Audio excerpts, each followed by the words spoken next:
হঠাৎ করেই পরিবর্তন হয়ে গেল সমস্ত ফোনের ডায়াল প্যাড। অনেকেই আতঙ্কিত, অনেকেই চিন্তিত, ফোনকে কোনো ভাইরাস অ্যাটাক করলো না তো? হঠাৎ কেন এমনটি হলো? যদি আপনি একজন অ্যান্ড্রয়েড ব্যবহারকারী হয়ে থাকেন, যদি আপনার ফোনের ডায়াল প্যাড চেঞ্জ হয়ে থাকে, তাহলে এই ভিডিওটা সম্পূর্ণ আপনারই জন্য। এই মুহূর্তে আপনি কি করবেন চলুন দেখে নেওয়া যাক বিস্তারিত। আলোচনা শুরু করার পূর্বে আপনাদের কাছে একটা রিকোয়েস্ট, ভিডিওটিকে অবশ্যই একটি লাইক করে জনস্বার্থে প্রচুর পরিমাণে শেয়ার করবেন, কারণ আপনারা একটা শেয়ার দ্বারা অন্যজনের জানতে অনেকটাই সুবিধা হবে। চলুন দেখে নেওয়া যাক বিস্তারিত। হঠাৎ করেই গতকাল থেকে অ্যান্ড্রয়েড ফোনগুলিতে চেঞ্জ হচ্ছে ডায়াল প্যাড। এতে মানুষের চিন্তা বেড়েছে, অনেকেই আতঙ্কিত হচ্ছেন যে এই অ্যান্ড্রয়েড ফোনে কোনো ভাইরাস অ্যাটাক করলো না তো? কারণ পৃথিবী যত উন্নত হচ্ছে তত বাড়ছে দুর্নীতি, কত রকম কৌশলকারীরা পদ্ধতি ডেভেলপ করে মানুষকে প্রতারিত করছে। আর এ নিয়ে কিন্তু সাধারণ মানুষের মধ্যে একটা ভয় রয়েছে, কারণ এখন ফোনেতেই ব্যাংকিং লেনদেন হয়ে থাকে, ফোনেতেই গুরুত্বপূর্ণ তথ্য রেখে থাকে। এমন হঠাৎ পরিবর্তন হলে সাধারণ মানুষের মধ্যে অটোমেটিক্যালি একটা চিন্তা চলে আসবে, তার ফোনকে অজান্তে অজ্ঞাতে কেউ অ্যাটাক করলো না তো, বা হ্যাক করলো না তো, বা ক্লোন করলো না তো? আর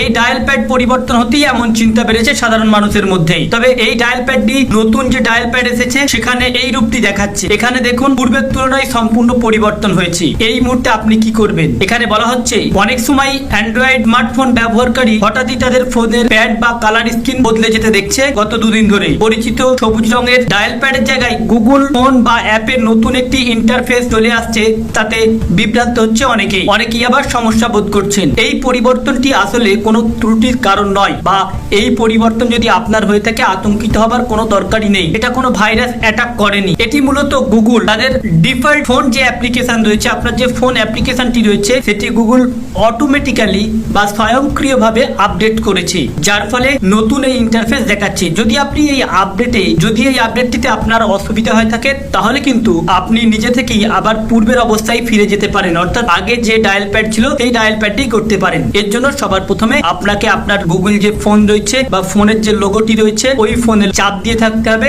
তারপরে 3 ডট আসবে। 3 ডট আসার পর দেখবেন যে স্টপ অল আপডেটস রয়েছে। এই স্টপ অল আপডেটসে ক্লিক করে দিলেই কিন্তু আপনি আবার আপনার পূর্বের অবস্থায় ফিরে আসতে পারবেন, বা পুরনো যে ইন্টারফেস ছিল সেই ইন্টারফেসে চলে আসতে পারবেন। এখানে কোনো চিন্তিত হবার কোনো দরকারই নেই, আতঙ্কিত হবারও কোনো দরকার নেই। তো ফ্রেন্ডস, এই ছিল আজকের আপডেট।